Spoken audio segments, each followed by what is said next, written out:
Hello students. तो आज हम लेक्चर में बात करेंगे शिक्षण का स्तर यानी कि लेवल ऑफ टीचिंग के बारे में, जो कि बहुत ज़्यादा इम्पॉर्टेंट है।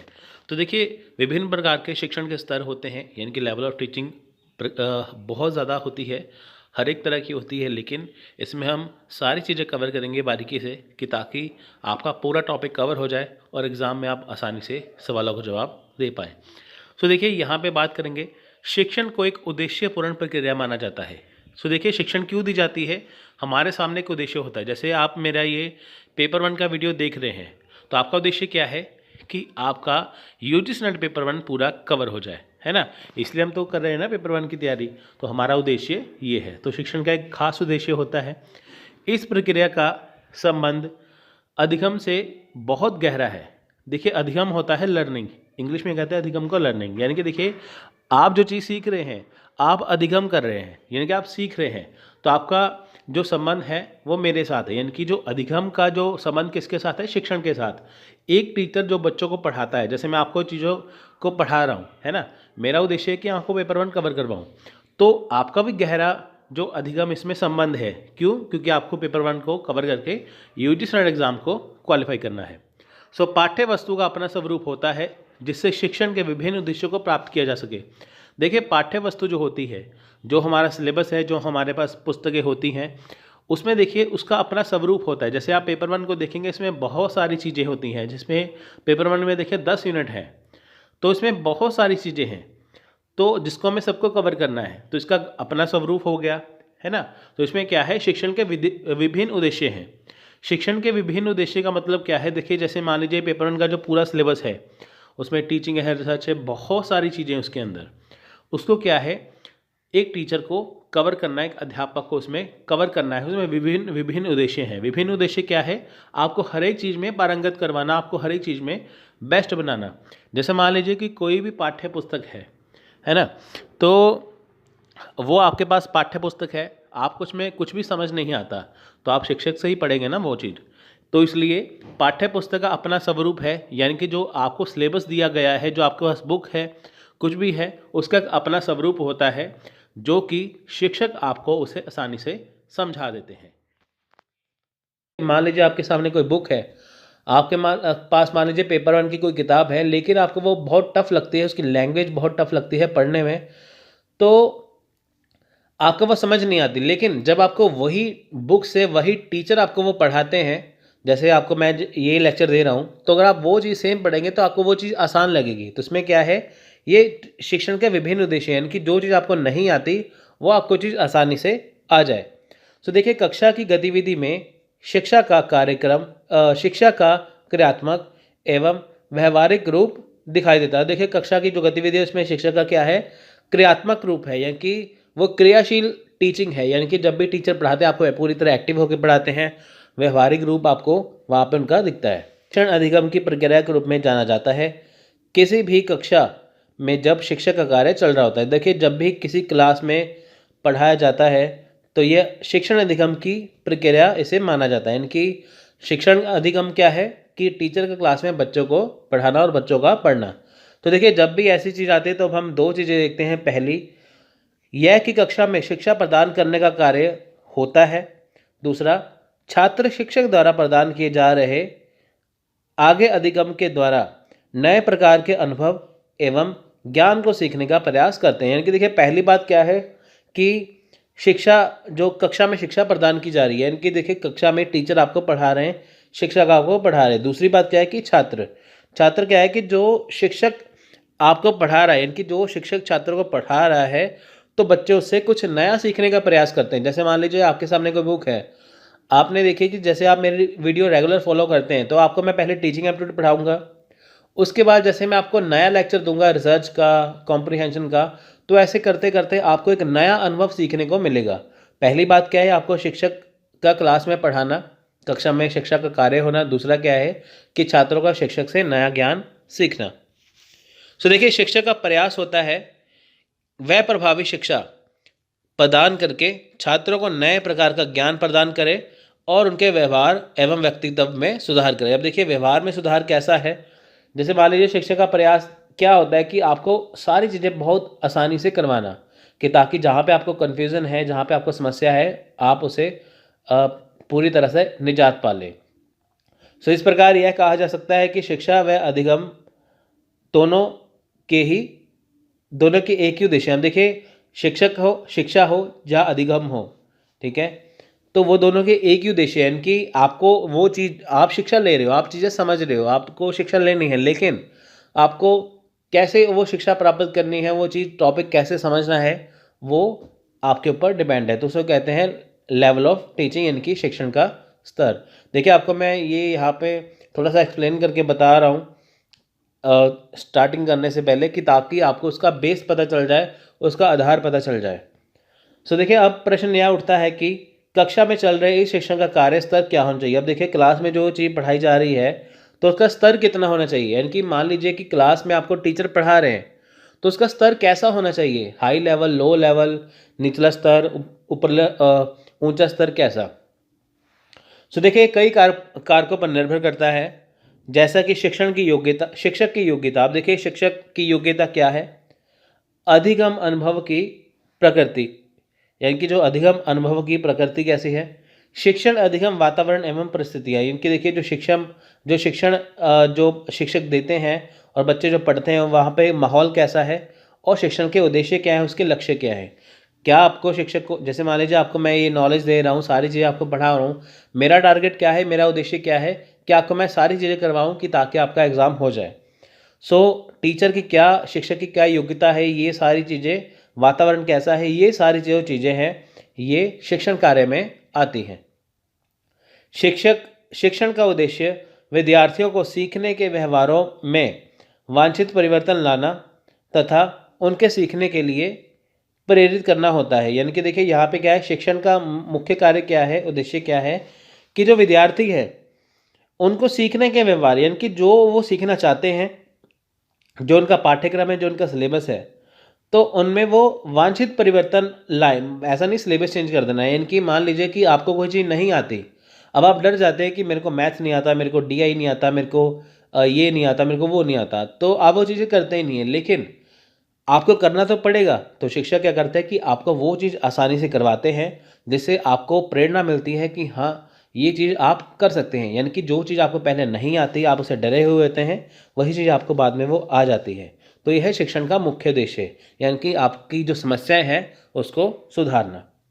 विभिन्न स्तरों पर विभिन्न शैक्षिक उद्देश्यों की प्राप्ति के लिए विषय वस्तु को पढ़ाया जाता है। अब देखिए, विभिन्न स्तरों पर क्या है, विभिन्न शैक्षिक उद्देश्य हैं। जैसे आप स्कूल लेवल पे पढ़ रहे हैं तो आपको वो सिलेबस करवाया जाएगा, कॉलेज लेवल पर पढ़ रहे हैं तो आपको वो सिलेबस करवाया जाएगा, अगर आप यूजीसी नेट की तैयारी करें तो आपको वो सिलेबस करना होगा, अगर आप यूपीएससी, आईएएस, पीसीएस की कोई भी एग्ज़ाम की तैयारी करते हैं तो आपको उसके अकॉर्डिंग चलना पड़ेगा। यानी कि उद्देश्य सबके अलग अलग है, क्योंकि आप, ऐसा तो है नहीं कि आप यूजीसी नेट की तैयारी करते हो आप सभी एग्ज़ाम दे सकते हैं, है ना, ऐसा नहीं है।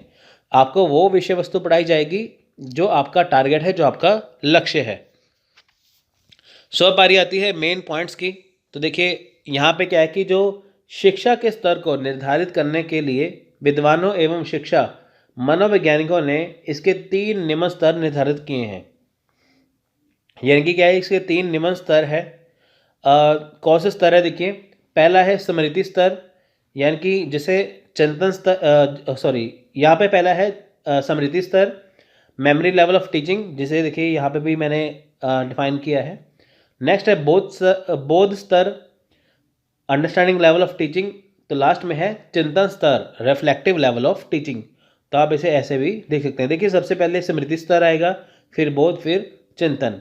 यहाँ पे आपका मेमोरी लेवल है इतना सा, यहाँ पे बढ़ जाएगा, यहाँ पे बहुत ज़्यादा बढ़ जाएगा। हम इसे एक एक बार में करेंगे कि ताकि आपको वो चीज़ अच्छे से समझ में आ जाए। इस वीडियो को मैं 2 पार्ट में बनाऊंगा कि ताकि आपको अच्छे समझ में आ जाए। पहले पार्ट में हम स्मृति स्तर करेंगे, उसके बाद हम अगले पार्ट में बोध और चिंतन स्तर करेंगे। देखिए, यहाँ पे हम मेमोरी लेवल ऑफ टीचिंग करते हैं, इनकी स्मृति स्तर करते हैं, जानते हैं वो है क्या। देखिए, तो अब हम बात करते हैं स्मृति स्तर की, इनकी मेमोरी लेवल ऑफ टीचिंग के बारे में। तो जानते हैं इसके प्रस्तावक कौन है, इसे किसने दिया है। तो देखिए, इसके प्रस्तावक है हर्बर्ट ने स्मृति स्तर, जो मेमोरी लेवल ऑफ टीचिंग है, उसे बनाया है, उसे डिफाइन किया था। जोहान फ्रेडरिक हर्बर्ट हैं ये। तो देखिए, ये बहुत अच्छा प्रेजेंटेशन है आप कोई भी वीडियो चेक करिए, आपको ऐसा प्रेजेंटेशन नहीं मिलेगा। तो आप इसे अच्छे से पढ़िए, आपकी तैयारी अच्छे से हो जाए। तो देखिए समृद्धि स्तर का मतलब क्या है कि यहाँ पे आपको रटवाया जाता है हर एक चीज़ को। आपको यहाँ पे कुछ सोचना नहीं है, सिर्फ आपको रटना है चीज़ों को, एज इट इज़ ऐसे ही अपने दिमाग में बिठाना है। जैसे देखिए समृद्धि स्तर विचारहीन है, आप यहाँ पे कोई विचार नहीं कर सकते। इसे शिक्षण की प्रारंभिक अवस्था यानी कि सबसे पहली अवस्था है शिक्षण की। तो यहाँ पे मान लीजिए क्लास में टीचर आते हैं, उनको पता नहीं है कि बच्चों का लेवल क्या है, लेकिन पहले वो आपको बेसिक चीज़ें कराएंगे, आधार चीज़ें कराएंगे, बिल्कुल स्टार्टिंग से पहले आपको वो चीज़ें रटवाएंगे। जैसे फॉर एग्जांपल कि उदाहरण स्वरूप हम बात करते हैं कि भारत की जो आज़ादी थी वो थी 15 अगस्त 1947 को। तो आपको इसे रटना है कि भारत आज़ाद हुआ था 15 अगस्त 1947 को। आपको यहाँ पे कोई विचार नहीं करना कि क्यों हुआ था, लेकिन आपको ये रटना है, ठीक है। उसके बाद शिक्षण अधिगम की प्रक्रिया का सबसे निचला स्तर है। निचला स्तर मतलब सबसे पहले मेमोरी लेवल यानी कि स्मृति आएगा, फिर अंडरस्टैंडिंग आएगा, फिर सबसे ऊपर कौन सा आएगा, रिफ्लेक्टिव लेवल, तीसरा लेवल, ठीक है। तो ये क्या है, ये सबसे निचला स्तर है। तो देखिए इस स्तर के शिक्षण में केवल तथ्यों और सूचनाओं के प्रस्तुतिकरण एवं रटने पर बल दिया जाता है। यहाँ आपको मैंने पहले बताया ना, यहाँ पे आपको रटवाया जाता है हर एक चीज़ को, यानी कि आपको हर एक चीज़ यहाँ पे रटवाई जाती है। ऐसा नहीं है कि आपको यहाँ पे सिंपल सोचना है, आपको रटवाना है कि 15 अगस्त 1947 को भारत आज़ाद हुआ था, 2 अक्टूबर 1869 को गांधी जी पैदा हुए थे। तो आपको ये चीज़ें याद करनी है, बस आपको फैक्ट याद करना है बस।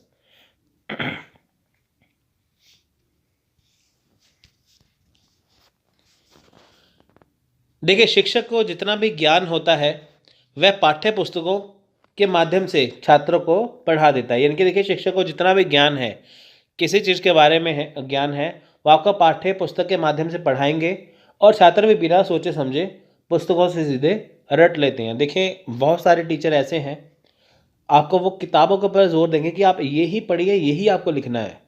जैसे होता है ना एग्ज़ाम में, जैसे आप स्कूल लेवल पे पढ़ते हैं या कॉलेज लेवल पे पढ़ते हैं, जो वहाँ पे लिखा होता है आपका वो पॉइंट याद करने होते हैं। जैसे मान लीजिए आप कोई ऐसे टाइप क्वेश्चन लिख रहे हैं, लेकिन वहाँ पे आपको 10 पॉइंट देने हैं, लेकिन आपको 10 पॉइंट के जो नेम है वो रटे होने चाहिए, वो याद होने चाहिए आपको।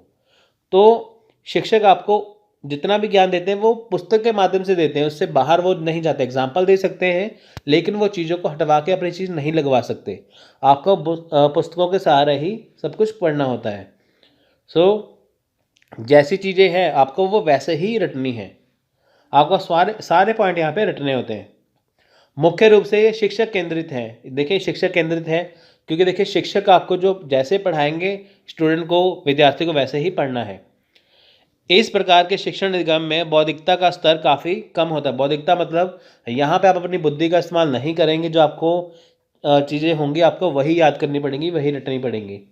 इसका कारण यह है कि यहाँ किसी प्रकार की उच्च स्तरीय पाठ्य या सहायक सामग्री का उपयोग नहीं किया जाता। ये देखिए यहाँ पे उच्च स्तरीय कोई पाठ्य नहीं है, सिंपल बेसिक से क्वेश्चन आपको आते हैं, सिंपल सा बेसिक आपसे पूछते हैं। सहायक सामग्री भी यहाँ पे कुछ इस्तेमाल नहीं होती। सहायक सामग्री जैसे कोई डायग्राम बना दी, कुछ ऐसे कर दिया। देखिए वो चीज़ें आती है जब आपको बहुत डीप समझाना हो, अगर आपको रटवाना ही है वो तो बुक से ईजिली हो जाता है।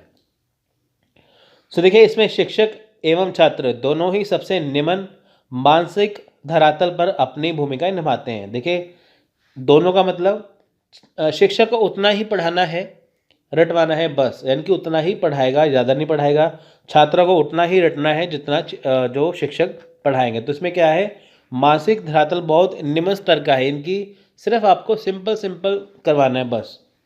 इससे समृद्धि स्तर का शिक्षण भी कहा जाता है क्योंकि इसमें शिक्षण का कार्य केवल समृद्धि के सहारे टिका होता है। इसके संबंध में मैरिस एल बिगी का मानना है कि इस तरह के शिक्षण अधिगम का उद्देश्य दी गई विषय सामग्री या सूचनाओं को मात्र रट लेना होता है। अब देखिए यहाँ पे क्या है कि मॉरिस एल बिगी यहाँ पे क्या कहते हैं कि जो इस तरह का जो शिक्षण अधिगम है उसका उद्देश्य क्या है कि सूचनाओं को या विषय सामग्री को रटना। वही बात आ गई इसमें। सो देखिए समृद्धि स्तर पर शिक्षण अधिगम का आयोजन। अब देखिए यहाँ पे क्या है, शिक्षण अधिगम का आयोजन। अब देखिए इस स्तर पर शिक्षण अधिगम जो है वो किस प्रकार से है वो देखते हैं।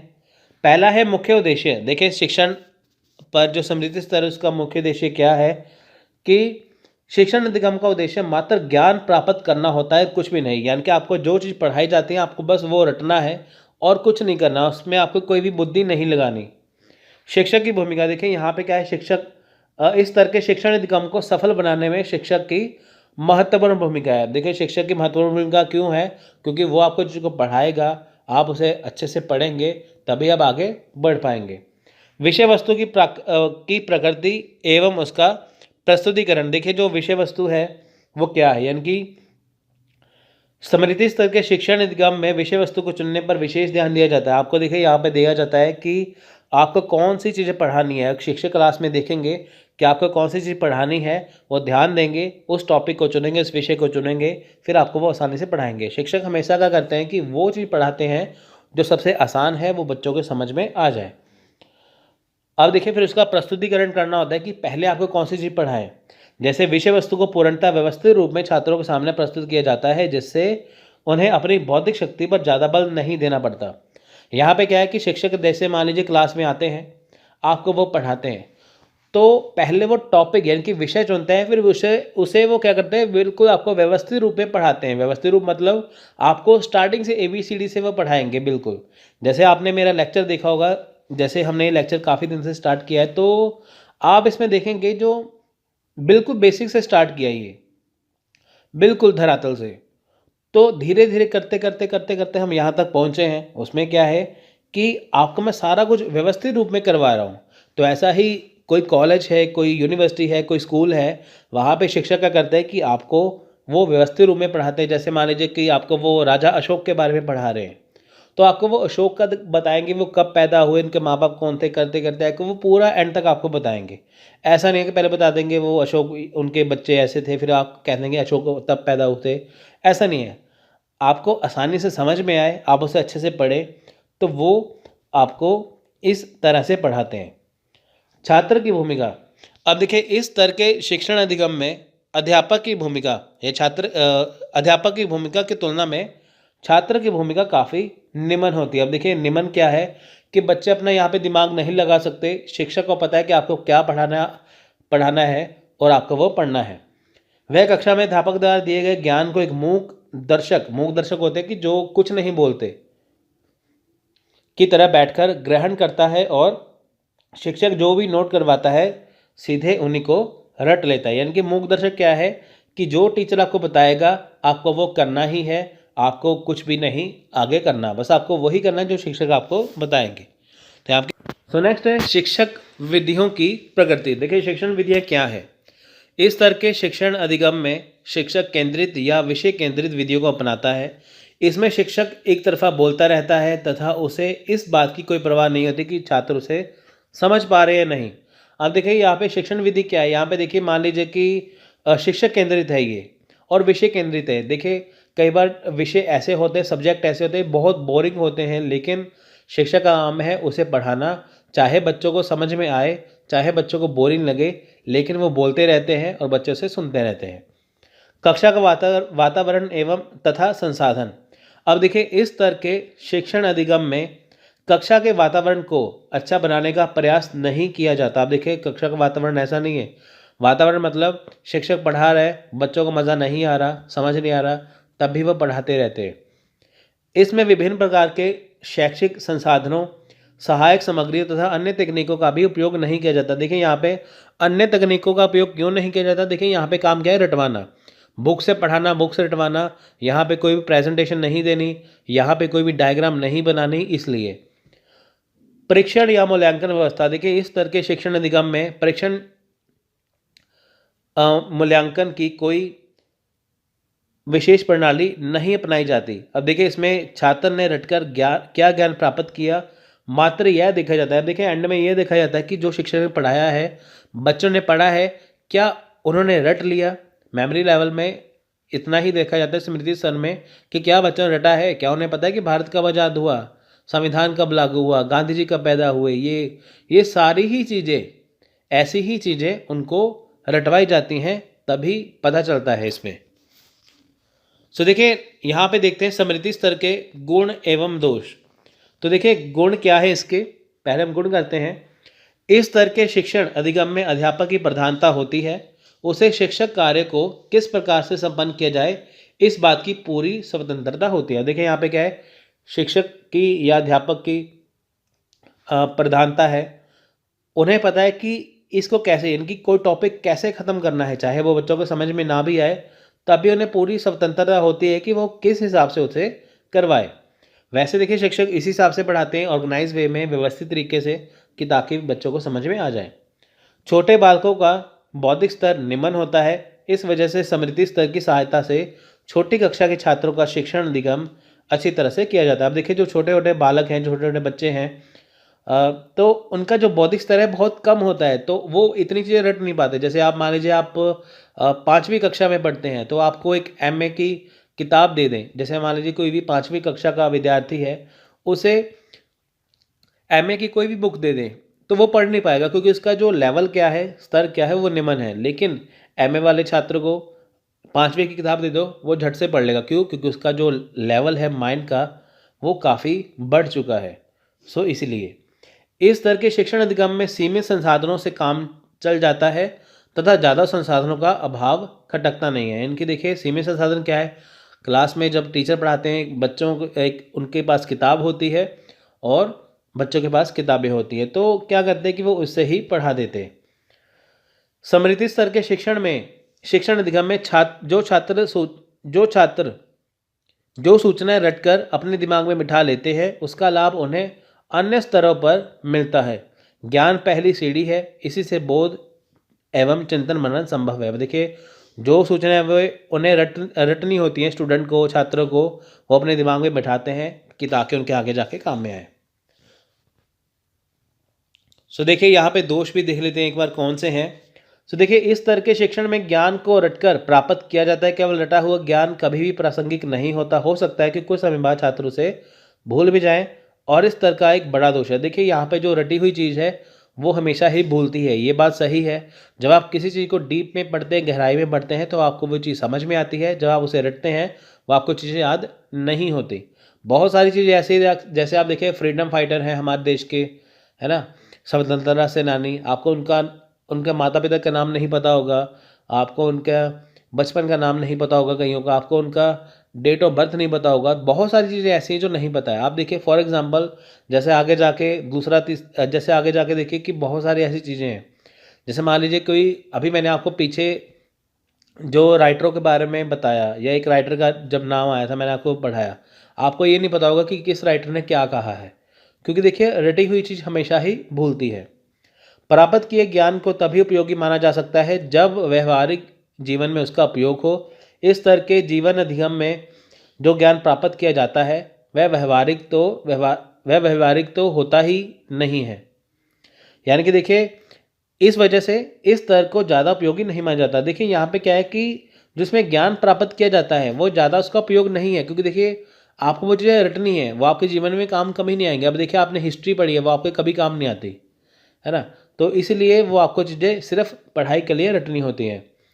स्मृति स्तर के शिक्षण अधिगम को मानसिक शक्तियों के विकास की दृष्टि से पूरी तरह से अनुपयोगी माना गया है। इस स्तर के शिक्षण अधिगम से छात्र में निर्णय लेने, समस्याओं का समाधान करने जैसी शक्तियों का विकास नहीं हो पाता। इससे उसकी मानसिक शक्तियाँ भी विकसित नहीं हो पाती। यहाँ पे देखिए कि छात्रों की मानसिक शक्तियाँ क्या है, उनमें सोच समझने की शक्ति नहीं आती। वो उनको ये पता होता है कि टीचर हमें ये पढ़ाया है, हमें ये पढ़ना है, वो ये नहीं सोचते कि ये क्यों ऐसे है। तो यहाँ पे क्या है कि ज़्यादा मानसिक विकास नहीं होता, इसलिए यह अनुपयोगी होता है। स्मृति स्तर के शिक्षण अधिगम से छात्रों में अनुशासनहीनता को बढ़ावा मिलता है। इसमें शिक्षक एक तरफा ज्ञान प्रदान किया जाता है, जिसे छात्र निष्क्रिय बनते हैं।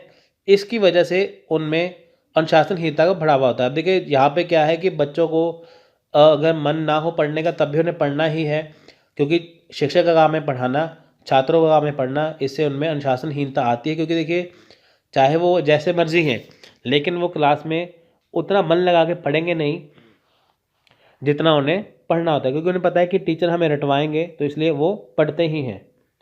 इस स्तर का शिक्षण अधिगम शिक्षक तथा विषय प्रधान होता है तथा इसमें छात्र को अंतःक्रिया के अवसर प्रदान नहीं किए जाते। इसकी वजह से कक्षा में नीरस एवं बोझिल वातावरण को जन्म देता है।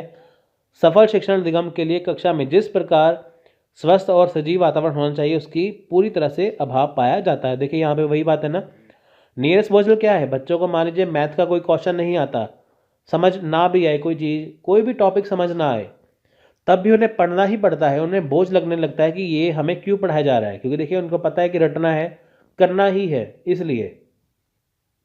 तो लास्ट में हम करते हैं अंत में स्मृति स्तर के शिक्षण के लिए सुझाव, यानी कि suggestion for memory level of teaching. अब देखिए यहाँ पे क्या है, शिक्षक को चाहिए कि वह केवल ज्ञानात्मक उद्देश्यों को प्राप्त करने का प्रयास करे। देखिए शिक्षक को यहाँ पे चाहिए कि वो थोड़ा थोड़ा बता दे साथ में कि जो आप चीज़ पढ़ रहे हैं वो क्यों है, थोड़ा सा एक्सप्लेन कर देना चाहिए। प्रस्तुत की जाने वाली पाठ्य वस्तु सार्थक होनी चाहिए। देखिए वो बिल्कुल सिलेबस के अकॉर्डिंग होनी चाहिए। शिक्षण के सभी बिंदुओं को समग्र रूप में प्रस्तुत किया जाना चाहिए। देखिए यहाँ पे क्या है कि जो शिक्षण के सभी बिंदु हैं उसे समग्र रूप, यानी कि वो उसे इस हिसाब से बताए व्यवस्थित रूप से, और थोड़ा थोड़ा साथ में नॉलेज देता रहे कि ताकि बच्चे ये जान पाए कि जो वो सीख रहे हैं वो क्यों सीख रहे हैं, उसका मतलब क्या है। पाठ्यक्रम को क्रमबद्ध रूप में प्रस्तुत करना। देखिए क्रमबद्ध क्या है, जैसे लेसन 1 2 3 4, जैसे मैं आपको पढ़ाता हूँ यूनिट 1 2 3 4 करके 10 तक पढ़ाऊंगा, ऐसे। पुनर्बलन प्रणाली का प्रयोग करना चाहिए। देखिए पुनर्बलन प्रणाली का प्रयोग बिल्कुल करना चाहिए। इससे क्या है कि छात्रों को बल मिलता है कि ताकि वो जो चीज़ सीखते हैं वो जान सके वो चीज़ क्यों सीख रहे हैं। जब विद्यार्थी थके हुए हों तो शिक्षण नहीं करना चाहिए। देखिए कई बार बच्चों का मूड नहीं होता तो उन्हें तब ना पढ़ाए, अगले दिन पढ़ा दें, जिससे क्या है कि छात्र पूरी तरह से क्रियाशील होकर सीखेंगे। सो अंडरस्टैंडिंग, आप कोई भी चीज़ समझते हैं, जैसे मैं आपको ये लेक्चर समझा रहा हूँ तो आप ही अच्छे से समझेंगे कि आपको मैं क्या बता रहा हूँ, कि ताकि आपके आगे जाके काम आ सके। तो देखिए बौद्ध स्तर पर विद्यार्थियों को सामान्यकरण तथा सिद्धांत एवं तथ्यों के संबंध में बोध कराने पर बल दिया जाता है। यदि शिक्षक को अपने इस प्रयास में सफलता मिलती है तो विद्यार्थियों में नियमों को पहचानने, समझने तथा उन्हें प्रयोग करने की क्षमता विकसित हो जाती है। इन प्रयासों के परिणाम स्वरूप शिक्षण अर्थपूर्ण हो जाता है।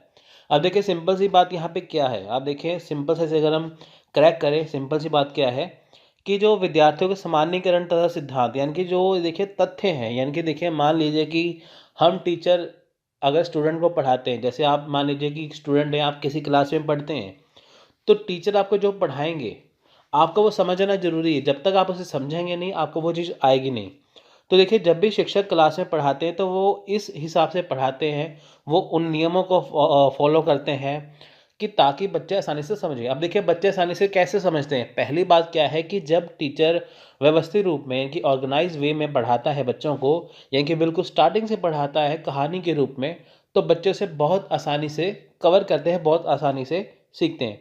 तो यहाँ पे शिक्षक को देखना पड़ता है कि बच्चों का लेवल कितना है, बच्चों का स्तर कितना है, कि ताकि वो जो चीज़ समझाए बच्चों को समझ में आए। अब देखिए जैसे मैंने एग्जांपल दिया था पिछली वीडियो में कि भारत आज़ाद हुआ था 15 अगस्त 1947 को, 1947 को। वो आपने मेमोरी स्तर में रटा, याद किया। लेकिन अब भारत आज़ाद क्यों हुआ, कैसे हुआ, कि इन्होंने अपना बलिदान दिया, योगदान दिया, वो सब इसमें आपको समझाया जाएगा। तो जिससे आपको पता चलेगा, समझ आएगा कि जो हमें आज़ादी मिली है ये ऐसे ही नहीं मिली है, ये बहुत मुश्किल से मिली है। सो इसे आप समझेंगे तो समझने के साथ क्या है कि आपके वो दिमाग में विकास होगा। तो जैसे आपको कहा जाएगा कि हाँ आप इसके ऊपर कुछ लिख दीजिए, कुछ ऐसे टाइप क्वेश्चन लिखिए, तो आप उसे आसानी से लिख पाएंगे। सो ये है समझने का स्तर। सो देखिए यहाँ पे क्या है कि समझ अथवा बोध स्तर जो सिद्धांत है वो मॉरिसन ने दिया है। पहला जो स्मृति स्तर था वो दिया था हर्बर्ट ने, और ये अंडरस्टैंडिंग लेवल इनकी समझ या बोध स्तर दिया है मॉरिसन ने। तो ये बहुत इंपॉर्टेंट है, आप इसे याद रखिए। सो इसके बाद देखिए यहाँ पे खासियत क्या है, देखिए यहाँ पे क्या है कि वस्तुनिष्ठ प्रश्न पूछे जाते हैं आपसे। क्या है यहाँ पे ऑब्जेक्टिव टाइप क्वेश्चन पूछे जाते हैं यहाँ पे, ठीक है। ऑब्जेक्टिव टाइप क्वेश्चन भी होते हैं यहाँ पे, थोड़े से क्वेश्चन अंडरस्टैंडिंग के अलावा, जैसे यहाँ पे आपको थ्योरी वाले क्वेश्चन भी पूछ लेते हैं। तो यहाँ पे वस्तुनिष्ठ प्रश्न तो है ही है, ऑब्जेक्टिव टाइप तो है ही है। तो देखिए इस स्तर में छात्रों की मानसिक शक्तियों के विकास के अवसर स्मृति स्तर से अधिक हैं। देखिए स्मृति स्तर में क्या था, मेमोरी लेवल में सिर्फ आपको रटना था, यानी कि टीचर जो आपको पढ़ाते हैं, शिक्षक आपको जो पढ़ाते हैं, वो आपको सिर्फ रटना होता है, बस उतना ही पढ़ना होता है जितना आपको शिक्षक बताते हैं। तो लेकिन यहाँ पे क्या है कि जो आपका मानसिक विकास है, जो मानसिक स्तर है, यहाँ पे वो स्मृति स्तर से थोड़ा सा ऊंचा है। यानी कि यहाँ पे आपको रटना नहीं है, यहाँ पे आपको समझना है, यहाँ पे आपको डिटेल में चीज़ को समझना है। तो उसमें क्या है कि आप चीज़ें समझ तो पाएंगे, जैसे आप समझेंगे तो आपको वो चीज़ें आसानी से आएंगी। जहाँ स्मृति स्तर का शिक्षण अधिगम केवल स्मृति पे आधारित है होता है तथा उसमें छात्र पूरा ज्ञान रट कर प्राप्त करते हैं, वही बोध स्तर में रटने के बजाय ज्ञान को अच्छी तरह से समझने पर बल दिया जाता है। देखिए यहाँ पे क्या समझना, भारत आज़ाद हुआ 15 अगस्त 1947 में, 1947 में, ये क्या है स्मृति स्तर है, आपको सिर्फ इतना याद करना है। लेकिन अंडरस्टैंडिंग में क्या है, क्यों आज़ाद हुआ था, कैसे आज़ाद हुआ था, पूरा डिटेल आपको उसमें समझना है, तो वो है समझने पर बल। इस स्तर में छात्रों को इस प्रकार का ज्ञान प्रदान किया जाता है जिसका व्यवहारिक जीवन में भी उपयोग हो सके। अब देखिए यहाँ पे क्या है कि व्यवहारिक जीवन में उपयोग, यानी कि आपको वो चीज़ें समझाई जाती हैं, वो चीज़ें आपको पढ़ाई जाती है जो आपके जीवन में काम आए। जैसे देखिए आपको पता है कि आपको शिक्षक बनना है, आगे जाकर टीचर बनना है, तो जिसके लिए आप यूजीसी नेट की तैयारी करते हैं, तो इसके लिए आप अच्छे से समझते हैं कि शिक्षण योग्यता है क्या। आप अपने ऊपर लेके चलेंगे कि आप मान लीजिए क्लास में पढ़ाते हैं, आप बच्चों के साथ कैसे बिहेव करेंगे, कैसे ट्रीट करेंगे, तो वो है व्यवहारिक जीवन। यानी कि जो आप एग्ज़ाम देंगे वो आपके काम आएगा, वो ज्ञान आपके काम आएगा, वो है व्यवहारिक जीवन में भी आपका उपयोग होता है। इस स्तर में जब छात्रों को किसी नियम या सिद्धांत के बारे में बताया जाता है, तो उसके साथ ही यह भी बताया जाता है कि इस नियम या सिद्धांत को व्यवहार में कैसे लाया जाए।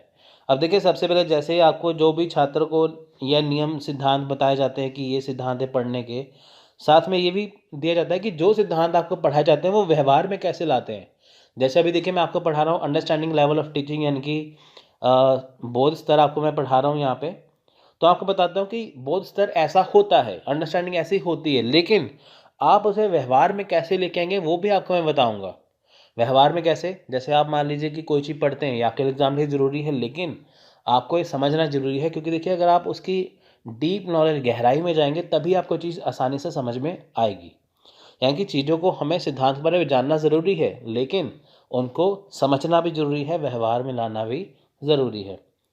यह स्तर केवल ज्ञान की प्राप्ति पर बल न देकर उसके पूर्ण बोध पर भी बल देता है। यहाँ पे देखिए क्या है कि ज्ञान की प्राप्ति नहीं है, यानी कि ज्ञान की प्राप्ति तो है ही है, उसके पूरब पर भी बोध दिया जाता है, यानी कि वो चीज़ पहले कैसी थी, अब कैसी है, बाद में कैसी होगी, ये भी पूरा दिया जाता है। जैसे हम कहते हैं कि आज जिस सोसाइटी में, जिस समाज में हम रहते हैं, तो वो ऐसी सोसाइटी पहले नहीं थी, पहले यहाँ पे अंग्रेज़ों का राज था, तो हमारा भारत आज़ाद हुआ, यहाँ पे ऐसा हुआ, फिर ये सरकार आई, वो सरकार आई, करते करते हम आज यहाँ पे आ चुके हैं। तो ये क्या है कि आपको बताना है कि यहाँ पे हम क्यों रहते हैं, जिस समाज में हम रहते हैं वो क्यों है। लेकिन आपको एग्जाम्पल उदाहरण कौन सा दिया, अंग्रेज़ों के टाइम से लेके अब तक का। तो इसमें क्या है कि आपको पुराने समय का, पूर्व का भी आपको बोध दिया, पूर्व की भी नॉलेज दी, जो टाइम बीत चुका है, जो समय बीत चुका है, कि ताकि आपको अच्छे से समझ में आए। यानी कि जो भी चीज़ समझानी है उसका भूतकाल, यानी कि जो उसका पास्ट है वो भी समझाया जाता है साथ में, कि ताकि आप उसे अच्छे से समझ पाएँ। इसमें यह प्रयास किया जाता है कि छात्रों को जो भी ज्ञान प्रदान किया जा रहा है उसे वह पूरी तरह समझ सकें और व्यवहारिक प्रयोग भी कर सकें। ये देखिए वही वाली लाइन है जो आपका मैंने यहाँ पे हमने की थी। तो थोड़ा सा यहाँ पे चेंज है, लेकिन बात वही है कि वही बात बताना कि जो आपका व्यवहार भी प्रयोग, मतलब कि जो भी आपको ज्ञान दिया जाता है वो पूरी तरह से देखना कि उसका व्यवहारिक प्रयोग हो, यानी कि वो आपके जीवन में भी काम आए। तो देखिए समझ अथवा बोध स्तर शिक्षण का आयोजन देखिए कैसे होता है। तो देखिए सबसे पहले यहाँ पे क्या है, मुख्य उद्देश्य, इसका मुख्य उद्देश्य क्या है कि इस स्तर के शिक्षण अधिगम का उद्देश्य छात्रों में नियमों, सिद्धांतों आदि की पूरी समझ को विकसित करना है। इनके आपको ये बताना, पूरी समझ मतलब कि जो टॉपिक आपको पढ़ाया जाता है, जो विषय पढ़ाया जाता है, आपको वो पूरा अच्छे से समझाना कि वो चीज़ है क्या, आपको उसके बारे में सारी जानकारी दे देना। जैसे आपको मैं टीचिंग एप्टीट्यूड पढ़ाऊंगा, यहाँ पे आपको मैं पूरा टीचिंग एप्टीट्यूड कवर करूँगा। तो उसमें क्या है, टीचिंग एप्टीट्यूड में, शिक्षण योग्यता में आपको पूरी नॉलेज देना है। ऐसा नहीं कि आपको 2 लेक्चर करवा दिए बस, आपको पूरा ज्ञान देना। उसमें ये होता है मुख्य उद्देश्य, जो भी आपको टॉपिक पढ़ाया जाता है, विषय पढ़ाया जाता है, उसका आपको पूरा नियम, सिद्धांत वगैरह सब कुछ आपको अच्छे से समझाना। अध्यापक की भूमिका देखिए, इस स्तर के शिक्षण अधिगम में अध्यापक की भूमिका महत्वपूर्ण तो होती है, लेकिन वह उतना स्वतंत्र नहीं होता जितना कि समृद्धि स्तर पर होता है। समृद्धि स्तर में देखिए क्या है कि बच्चों को रटवाना होता है, तो टीचर अपनी मर्जी से, शिक्षक अपनी मर्जी से बच्चों को चीज़ पढ़ाते हैं। लेकिन यहाँ पे क्या है कि शिक्षक उतना स्वतंत्र नहीं है, क्योंकि देखिए यहाँ पे क्या है कि आपको वो चीज़ टीचर पढ़ाएंगे जो आपकी किताब के अंदर है, तो आपको वही वो पढ़ाते हैं, तो आपको वही याद करनी होती है। विषय वस्तु की प्रकृति एवं उसका प्रस्तुतिकरण। अब देखिए यहाँ पे क्या है कि बोध स्तर के शिक्षण में विषय वस्तु को चुनने पर विशेष ध्यान दिया जाता है, लेकिन इस बात का भी ध्यान रखा जाता है कि वह छात्रों के ज्ञान में वृद्धि करने के साथ ही उनमें सूझबूझ व समझ का भी विकास कर सके।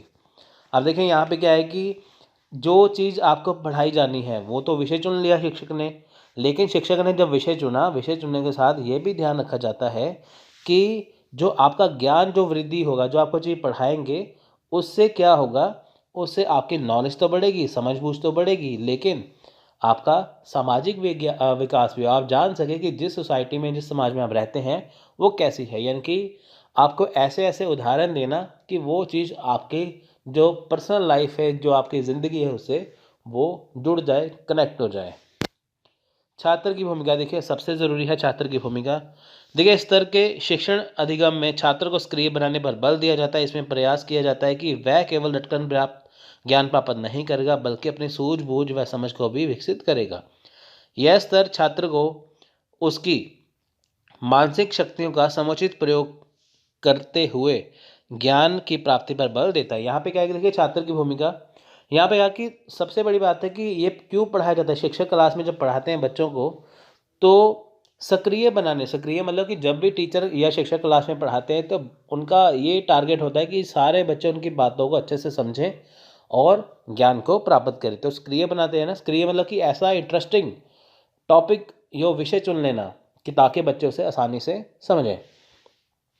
तो यहाँ पे ये प्रयास होता है कि जो भी वो चीज़ पढ़ाते हैं वो रटना नहीं है। यहाँ पे शिक्षक का काम रटवाना नहीं है, समझाना है। आपको समझ में लेके आना है कि वो जो चीज़ पढ़ा रहे हैं वो क्यों है। आपको सारे टॉपिक के बारे में, सारे विषय के बारे में खुलकर जानकारी आपको प्रदान करना, कि ताकि आप रटे बिना आप उसे समझें और आप उसे अच्छे से जानें। शिक्षण विधियों की प्रकृति। अब देखिए शिक्षण विधियों की प्रकृति यहाँ पे क्या है। इस स्तर के शिक्षण अधिगम में ऐसी विधि को अपनाने पर बल दिया जाता है जो छात्र में ज्ञान प्राप्ति के साथ ही उसकी उनमें नियमों, सिद्धांतों आदि की भी समझ विकसित करे। देखिए यहाँ पे क्या है कि शिक्षण विधियाँ क्या है। देखिए यहाँ पे शिक्षण विधियाँ हैं कि जैसे शिक्षक का अलग अलग तरीके से समझाना। देखिए जैसे मान लीजिए बच्चों को जो वो चीज़ पढ़ा रहे हैं, मान लीजिए बच्चों को समझ में ना आए, तो उनकी कोशिश ये रहती है कि वो ऐसी विधि से समझाएं। जैसे मान लीजिए कोई किताब है, उसकी जो भाषा है, लैंग्वेज बहुत टफ है, बहुत मुश्किल है, लेकिन शिक्षक को वो टॉपिक पढ़ाना है, तो बच्चों के लिए वो क्या करेंगे कि आसान लैंग्वेज में, आसान भाषा में वो चीज़ को समझाएंगे, जिससे क्या होगा, बच्चे उसे आसानी से समझते हैं। तो ये हो गया ना शिक्षण विधि, आसानी से करवा दिया। कक्षा का वातावरण तथा संसाधन। देखिए बौद्ध स्तर के शिक्षण अधिगम में कक्षा के वातावरण को अच्छा बनाने का भी प्रयास किया जाता है। इसमें विभिन्न प्रकार के शैक्षिक संस्थानों, सहायक सामग्रियों तथा तकनीकों का भी उपयोग किया जाता है। यहाँ पे क्या है देखिए, जो कक्षा का वातावरण क्या है कि जहाँ पे शिक्षक बच्चों को आसानी से पढ़ाते हैं और बच्चे आसानी से पढ़ते हैं, और ऐसा माहौल पैदा करना कि जो शिक्षक बच्चों को समझाए और जो बच्चे शिक्षक से ज्ञान प्राप्त करते हैं वो उनको आसानी से समझ में आ जाए। तो इसमें क्या है कि शैक्षिक संसाधन क्या है, ब्लैक बोर्ड हो गया, चौक हो गया, डस्टर हो गया, तो ऐसी चीज़ें, सहायक सामग्री, ये चीज़ें आ गई इसमें, ठीक है, बुक्स वगैरह आ गई, तो ये सारी चीज़ें इस्तेमाल में की जाती हैं। परीक्षण या मूल्यांकन व्यवस्था। देखिए इस तरह के शिक्षण अधिगम में परीक्षण या मूल्यांकन प्रणाली की अच्छी प्रणाली को अपनाने पर बल दिया जाता है। इसमें प्रयास किया जाता है कि छात्र ने जो ज्ञान प्राप्त किया है उसका स्तर क्या है यह जान जाए। इसमें उचित मौखिक, क्रियात्मक एवं लिखित परीक्षण एवं मूल्यांकन विधियों को अपनाया जाता है। यहाँ पे देखिए क्या है कि अब मूल्यांकन करना, यानी कि जब शिक्षक ने बच्चों को क्लास में पढ़ाया, बच्चों ने अच्छे से समझा, लेकिन बच्चों ने अच्छे से समझा यह जानना ज़रूरी है कि उनको शिक्षक की बातें समझ में आई कि नहीं, शिक्षक का पढ़ाया विषय समझ में आया कि नहीं। तो ये जानने के लिए क्या है, परीक्षण या मूल्यांकन व्यवस्था की जाती है। इसमें क्या है कि जो शिक्षक क्या करते हैं, बच्चों से मौखिक तौर पर सवाल पूछते हैं, लिखित परीक्षण करते हैं, तो इनके ज़रिए उनको पता चलता है कि उनको कितना है। जैसे मान लीजिए आपको मैं ये चीज़ पढ़ा रहा हूँ, आप इसे अच्छे से करते हैं, लेकिन जब आप एग्ज़ाम देने जाते हैं, यूजीसी नेट का देने जाते हैं, तो आपको तब पता चलता है प्रश्न को देख के कि आपकी तैयारी कितनी हो चुकी है। आप देखिए जब भी हम पढ़ाते हैं तो 2 साल से ज़्यादा हो चुके हैं इसमें, तो आप देखिए कि हमेशा ही 40 प्लस यानी कि 40 से ज़्यादा क्वेश्चन हमारे कंटेंट से आते हैं। तो स्टूडेंट कहते हैं कि आपने जो पढ़ाया हमने अच्छे से पढ़ा, हमारे 40 से ज़्यादा क्वेश्चन सही हुए हैं। तो वही बात है कि जब आप अच्छे से मन लगा के पढ़ते हैं, तो वही चीज़ें आपको आसानी से समझ में आती है, जिससे क्या है आप आसानी से कर पाते हैं। अब देखिए समझ अथवा बोध स्तर के गुण दोष क्या है। देखिए सबसे पहले इसके गुण करते हैं। इस स्तर के शिक्षण निगम से छात्रों की मानसिक शक्तियों में बौद्धिक क्षमताओं के विकास में सहायता मिल सकती है। यह तथ्य को सोच समझ के ग्रहण किया जाता है। यहाँ पे देखिए कि देखिए यहाँ पे बच्चों को खुल के पढ़ाया जाता है, बच्चों को यहाँ पे ज्ञान प्राप्त किया जाता है, उनको समझाया जाता है। तो यहाँ पे क्या है, बच्चे जो है वो तथ्य को सोच समझते हैं, सोचते हैं समझते हैं, यानी कि जो चीज़ पढ़ाई जाती है वो उन्हें पहले सोचते हैं फिर समझते हैं कि हाँ ये चीज़ ऐसे है। बौद्ध स्तर के शिक्षण अधिगम में छात्रों को जो ज्ञान प्राप्त होता है, उनमें जो सूझबूझ विकसित होती है, उन सभी का लाभ चिंतन स्तर के शिक्षण अधिगम में उठाया जा सकता है। देखिए यहाँ पे क्या है, चिंतन स्तर जो अगला लेवल आएगा, जो अगला स्तर आएगा, तो उसमें क्या है कि जो बच्चे यहाँ पे ज्ञान प्राप्त कर रहे हैं बौद्ध स्तर में, तो जो ज्ञान प्राप्त करेंगे देखिए वही अगर आप चिंतन स्तर में जाएंगे तो यही चीज़ें काम आपकी चिंतन में आएगी। चिंतन के में काम क्या है, चीज़ों को सोचना। जैसे मान लीजिए आपको शिक्षक ने जो चीज़ पढ़ा दी, आपने समझी, आपका बोध स्तर कवर हो गया, लेकिन अब आप चीज़ों में अच्छाइयाँ बुराइयाँ ढूंढेंगे, ये देखेंगे कि क्या चीज़ सही है क्या चीज़ गलत है। तो वो क्या है, चिंतन करना। बोध बोध स्तर का शिक्षण अधिगम रटने पर आधारित ना होकर सूझबूझ पर आधारित होता है।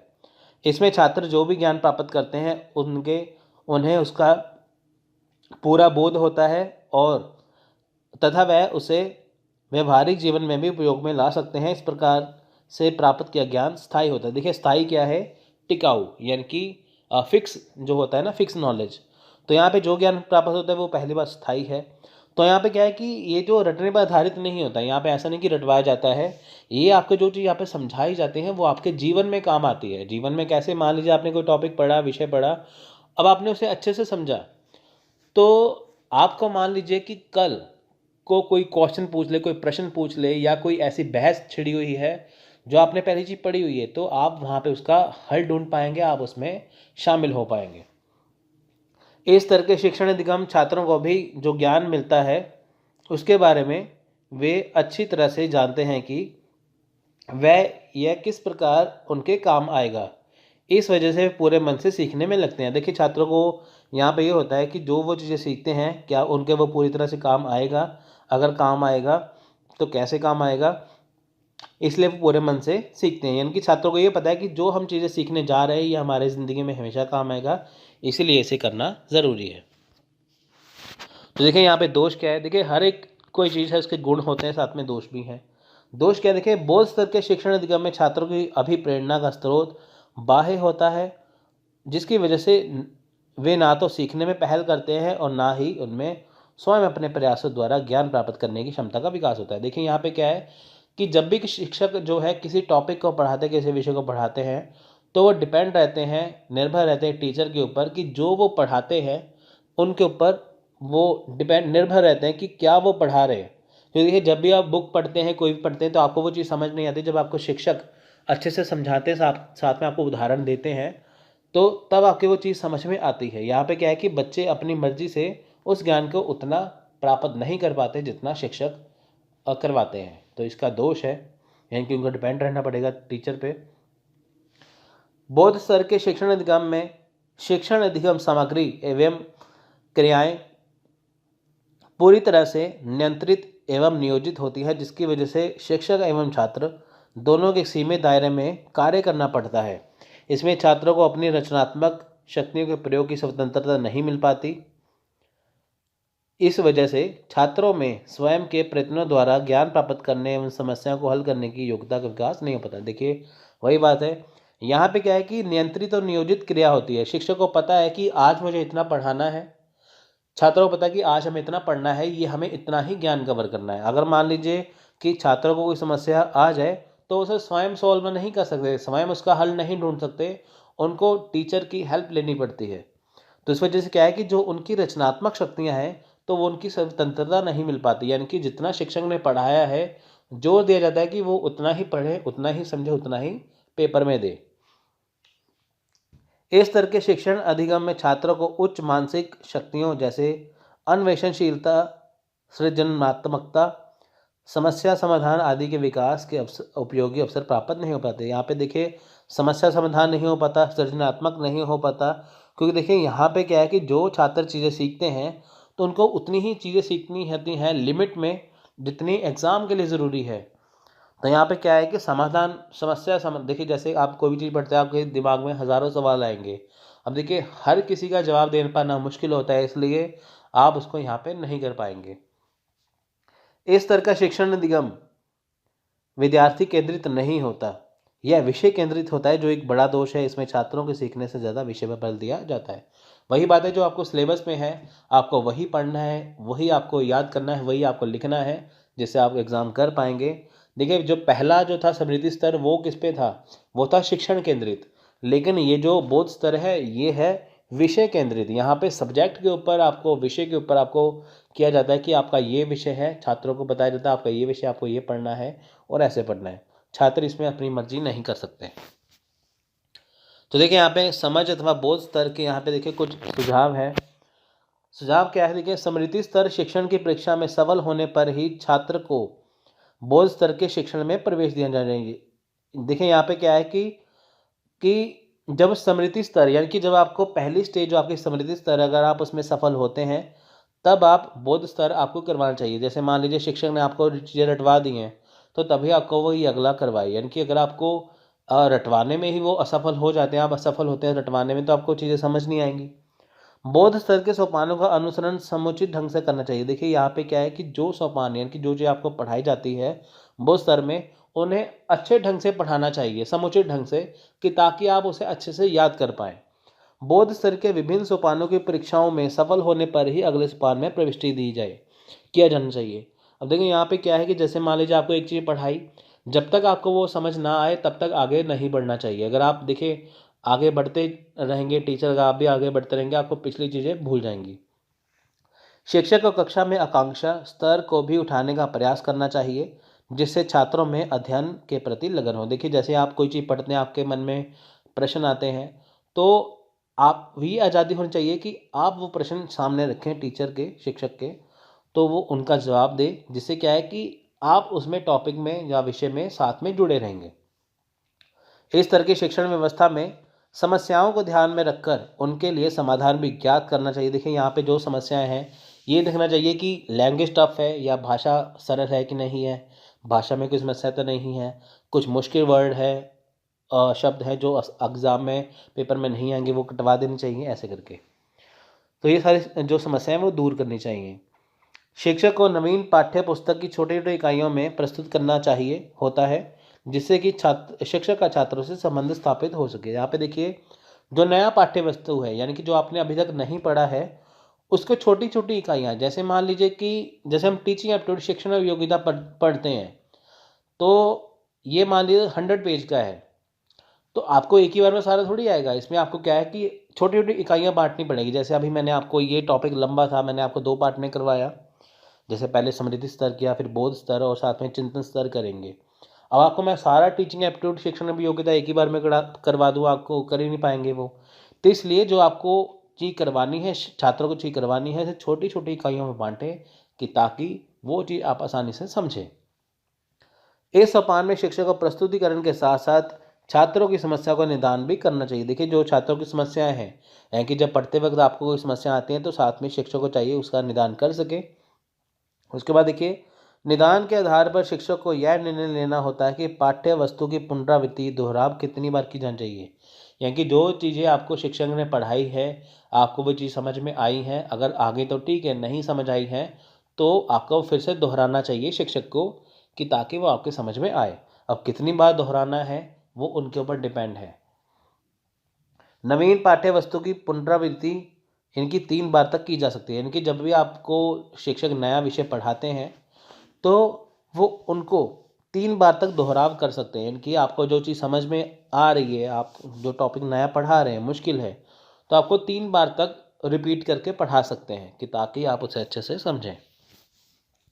तो नेक्स्ट हमारा चिंतन स्तर, यानी कि रिफ्लेक्टिव लेवल ऑफ टीचिंग। अब देखें, चिंतन का मतलब होता है सोचना समझना। यहाँ पे क्या है कि जैसे मान लीजिए आपको मैं कहता हूँ कि एग्ज़ाम जो है वो ऐसा है, आप सोचेंगे कि आपने हमें ये चीज़ बताई है, लेकिन ये चीज़ तो ऐसी होती है, यहाँ पे ये कमियाँ, यहाँ पे ये अच्छाई है। तो ये क्या है? चिंतन। यानी कि जो आपको चीज़ दी है उसमें आपको कमियाँ ढूंढना, अच्छाइयाँ ढूंढना, आपको सोचना समझना। पहले हमने मेमोरी लेवल में, स्मृति स्तर में किया, हमने चीज़ों को रटा, वो स्तर में समझा, लेकिन यहाँ पे क्या है? सोचना समझना है हमें। चिंतन में होता है सोचना। चिंतन स्तर बौद्धिक शक्तियों के उपयोग की दृष्टि से शिक्षण अधिगम का यह स्तर सबसे उच्च स्तर माना जाता है। यह चिंतन स्तर के शिक्षण में स्मृति और बोध स्तर दोनों ही स्तरों का शिक्षण शामिल है।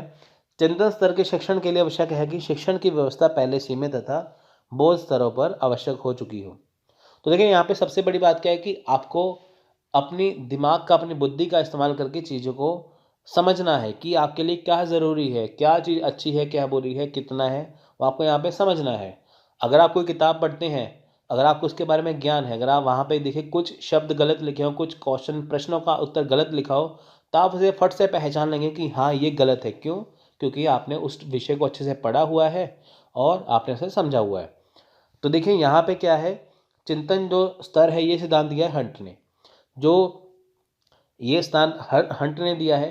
पहला स्मृति स्तर दिया था सिद्धांत हर्बर्ट ने, दूसरा बोध स्तर दिया था यहाँ पे मॉरिसन ने, तीसरा किसने दिया है? हंट ने। अगर आपको मैं कह दूं कि स्मृति स्तर दिया था हंट ने, ये दिया था मॉरिसन ने, तो आप तो यही कहेंगे नहीं, ये गलत है, क्योंकि स्मृति स्तर हर्बर्ट ने दिया है, बोध स्तर उसने मॉरिसन ने दिया है, और चिंतन स्तर हंट ने दिया है। क्यों? क्योंकि आपने पहले पढ़ा हुआ है, आपने यहाँ पे सोचा समझा ना, चिंतन किया ना, तो वो क्या है? चिंतन स्तर। यानी कि जो भी चीज़ आप पढ़ते हैं उसको आप सोचते समझते हैं कि क्या वो सही है, क्या वो गलत है। तो देखिए, इस स्तर में छात्रों को अपनी मानसिक शक्तियों के विकास के पूर्व अवसर प्राप्त होते हैं तथा वे स्वतंत्र रूप से अपने चिंतन मनन की शक्तियों का प्रयोग करते हुए ज्ञान की प्राप्ति करते हैं। देखिए, यहाँ पे क्या करते हैं कि छात्र अपनी मानसिक शक्तियों का विकास करते हैं। यानी कि देखिए, जो छात्रों को जो चीज़ आती है, जैसे मान लीजिए आपको पहले कोई चीज़ आती है, आपने इस चीज़ को समझा हुआ है, तो अगर आप वही चीज़ फिर से पढ़ते हैं तो आप स्वतंत्र हो जाते हैं कि क्या आपने जो अभी नॉलेज ली है, अभी आपने जो ज्ञान प्राप्त किया है, जैसे फॉर एग्जांपल आपने ये पहले चिंतन स्तर पढ़ा होगा या लेवल ऑफ टीचिंग पढ़ा होगा, तो आप फिर से पढ़ रहे हैं, तो आप देखेंगे कि जो आपने पहले पढ़ा है, जो अब पढ़ रहे हैं, उसमें कितना फ़र्क है। क्या ये चीज़ सही है या वो चीज़ सही थी, या क्या चीज़ नहीं है, वो आप इसमें जान सकते हैं। मूल्यांकन के लिए देखिए, निबंध प्रकार के प्रश्न पूछे जा सकते हैं। देखिए, यहाँ पे क्या ऐसे टाइप क्वेश्चन है, जैसे मान लीजिए आपको टीचर ने क्लास में रटवा दिया, फिर आपको अंडरस्टैंडिंग समझा दिया, अब बारी है आपके समझने की। अब आपको वो कहते हैं कि ऐसा करिए, ये जो टॉपिक है आप इसको 150 शब्दों में या 200 शब्दों में लिखिए। तो आप क्या करते हैं कि जो आपको विषय पढ़ाया जाता है, तो आप उसे लिखना स्टार्ट करते हैं। ऐसे टाइप क्वेश्चन में पूरी नॉलेज आप उसमें झोंक देते हैं। तो उससे क्या है कि जो आपने सीखा है, आपने उसे समझा है, कितना समझा है, तो आप उसे लिखते हैं, तो आता है वो चिंतन स्तर में। इस सत्र में पहले छात्रों को विभिन्न नियमों, सिद्धांतों आदि की जानकारी प्रदान की जाती है। फिर उन्हें स्वतंत्र रूप से इस पर चिंतन करने एवं निष्कर्ष निकालने के लिए अवसर प्रदान किए जाते हैं। यहाँ की क्या है, यहाँ पे छात्रों को देखिए, यहाँ पे विभिन्न नियम, सिद्धांत आदि की जानकारी दी जाती है। यहाँ पे बताया जाता है कि आपको ये चीज़ें ऐसे करनी है, ये चीज़ें वैसे करनी है, ये आपके लिए इतना ज़रूरी है। तो उसको ध्यान में रखते हुए क्या है कि जो छात्र है उसे आसानी से समझते हैं। चिंतन स्तर पर छात्र केंद्रित दृष्टिकोण। देखिए, यहाँ पे क्या है, छात्र केंद्रित है। अब देखिए, पहला जो था समृद्धि स्तर, वो था शिक्षण केंद्रित, दूसरा था बोध स्तर, वो था विषय केंद्रित, लेकिन तीसरा क्या है, ये है छात्र केंद्रित। समृद्धि होगा शिक्षण, बोध हो गया विषय केंद्रित और चिंतन हो गया छात्र केंद्रित।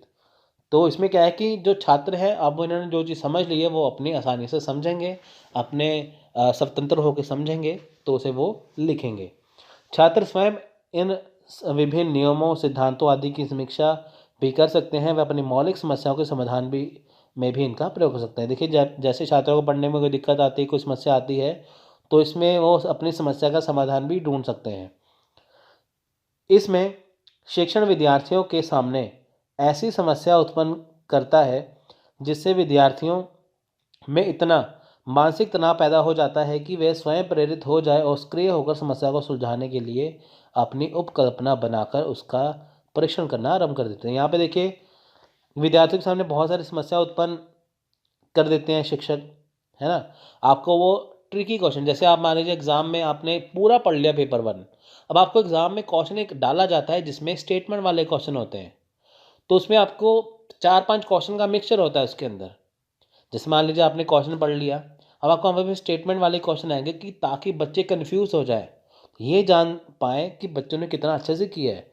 तो फिर आपके दिमाग में क्या है, मानसिक तनाव पैदा होता है, तो आप सोचते हैं कि ये चीज़ ऐसे थी, ये चीज़ वैसे थी। स्टेटमेंट वाले क्वेश्चन हमेशा ही फँसते हैं। तो जब आप वो उसको दिमाग लगाते हैं बार-बार, तो आप अपने हिसाब से उसका आंसर देते हैं। तो इससे क्या है कि जो आपने सीखा है वो आपने अच्छे से उसे किया। अंत में एक समय ऐसा आता है कि समस्या सुलझ जाती है। चिंतन स्तर का शिक्षण विद्यार्थियों के बौद्धिक व्यवहार को विकसित करने के अवसर प्रदान करते हुए उनमें सृजनात्मक क्षमताएं विकसित करने में सहयोग प्रदान करता है। देखिए यहाँ पे क्या है, समस्या अंत में सुलझ जाती है, यानी कि जो आपको चीज़ नहीं आती वो आपको चीज़ आ जाती हैं। इससे क्या है कि जो आपका बौद्धिक व्यवहार है, इनकी जो सोचने समझने की जो आपकी शक्ति है उसमें काफ़ी विकास होता है, जिससे आप चीज़ों को आसानी से कर पाते हैं। तो देखिए यहाँ पे शिक्षक का प्रयास होता है कि वह प्रभावी शिक्षा प्रदान करके छात्रों को नए प्रकार का ज्ञान प्रदान करे एवं उनके व्यवहार एवं व्यक्तित्व में सुधार लाए। इस प्रकार कहा जा सकता है कि शिक्षा एवं अधिगम दोनों के एक ही उद्देश्य हैं। आप देखिए यहाँ पे क्या है कि शिक्षक का प्रयास क्या है कि वह प्रभावी शिक्षा दे, यानी कि प्रभावी शिक्षा मतलब कि जो वो आपको समझा रहा है शिक्षक, वो बच्चों को पहली ही बार में समझ आ जाए, बच्चों को पहली ही बार में सारी चीज़ें आ जाए और इतनी आसान चीज़ें समझ में आए कि बच्चों को कहीं और जाने की ज़रूरत ना पड़े। तो जो भी आपको चीज़ें समझाई जाती हैं कि आपको चाहे पहले चीज़ मुश्किल लगती है, लेकिन शिक्षक का काम क्या है, आपको चीज़ें आसान करके बताना कि ताकि आपका जो व्यवहार और व्यक्तित्व सुधार हो सके, आप में कॉन्फिडेंस आ सके। तो यहाँ पे क्या है कि शिक्षक का भी एक ही उद्देश्य है, अधिगम का भी एक ही उद्देश्य है। शिक्षक का काम है आपको अच्छे से समझाना और बच्चों का काम क्या है, छात्रों का, कि अच्छे से चीज़ों को समझना। अब प्रश्न यह उठता है कि कक्षा में चल रहे इस प्रकार का शिक्षण स्तर क्या होना चाहिए। देखिए यहाँ पे क्या है कि किसी भी कक्षा में जो शिक्षण का स्तर है वो किस प्रकार होना चाहिए। देखिए जैसे ये आप ये वीडियो देख रहे हैं, मैं आपको कहता हूँ कि इसका स्तर इतना ऊंचा है कि आपको कोई भी बुक पढ़ने की जरूरत नहीं है। अगर आपके पास वर्ल्ड बेस्ट बुक भी आप उसे भी सामने रख लीजिए, ऐसे नोट्स आपको मिलेंगे नहीं, है ना। तो इसका स्तर क्या है, बहुत ऊंचा हो गया। समझाने का तरीका भी काफ़ी सरल हो गया जिसे आप आसानी से कर पाते हैं। यह कई कारकों पर निर्भर करता है, जैसे कि शिक्षण की योग्यता, अधिगम अनुभव की प्रकृति, शिक्षण अधिगम वातावरण एवं परिस्थितियाँ, शिक्षण के उद्देश्य एवं लक्ष्य इत्यादि। यानी कि देखिए यहाँ पे क्या है कि शिक्षण का स्तर क्या है, कार्य का स्तर क्या है, इनकी शिक्षक आपको किस लेवल पे, शिक्षक क्या स्कूल में पढ़ा रहे हैं, क्या कॉलेज में पढ़ा रहे हैं, यूनिवर्सिटी में पढ़ा रहे हैं, पीएचडी वाले बच्चों को पढ़ा रहे हैं, कहाँ पे पढ़ा रहे हैं। शिक्षण की योग्यता डिपेंड करेगी। अगर देखिए 12th पास है, वो स्कूल में केजी के बच्चों को पढ़ाते हैं, है ना। अगर वो पीएचडी कर रहे हैं तो वो यूनिवर्सिटी में पढ़ाते हैं। तो ये स्तर यहाँ से जाना जाता है। अधिगम अनुभव यानी कि जो स्टूडेंट हैं वो कैसे हैं, उनको कितना आता है। जैसे अब देखिए बहुत सारे स्टूडेंट ऐसे हैं जो यूजी नेट का एग्ज़ाम पहले दे चुके हैं, वो भी वीडियो देख रहे हैं। बहुत सारे स्टूडेंट ऐसे हैं जो पहली बार एग्ज़ाम देंगे, वो भी वीडियो देख रहे हैं। तो इसका स्तर किस प्रकार होना चाहिए वो यहाँ पे देखा जाता है। शिक्षण का उद्देश्य विद्यार्थियों को सीखने के व्यवहारों में वांछित परिवर्तन लाना है तथा उनके सीखने के लिए प्रेरित करना है। विभिन्न स्तरों पर विभिन्न शैक्षिक उद्देश्यों की प्राप्ति के लिए विषय वस्तु को बढ़ाया जाता है। देखिए यहाँ पे क्या है कि जो सीखने के जो व्यवहार है उसमें वांछित परिवर्तन लेके आना, सीखने के लिए प्रेरित करना, विभिन्न स्तरों पर किस विषय वस्तु को बढ़ाना, ये सारी चीज़ें इसमें आती हैं। तो देखिए यहाँ पे चिंतन स्तर पर शिक्षण अधिगम का आयोजन, देखें यहाँ पे क्या है कि मुख्य उद्देश्य क्या है। पहली बात, चिंतन स्तर पर इस स्तर के शिक्षण अधिगम का उद्देश्य छात्रों को ज्ञान प्रदान करने के साथ ही स्वतंत्र चिंतन मनन के अवसर प्रदान करना भी होता है।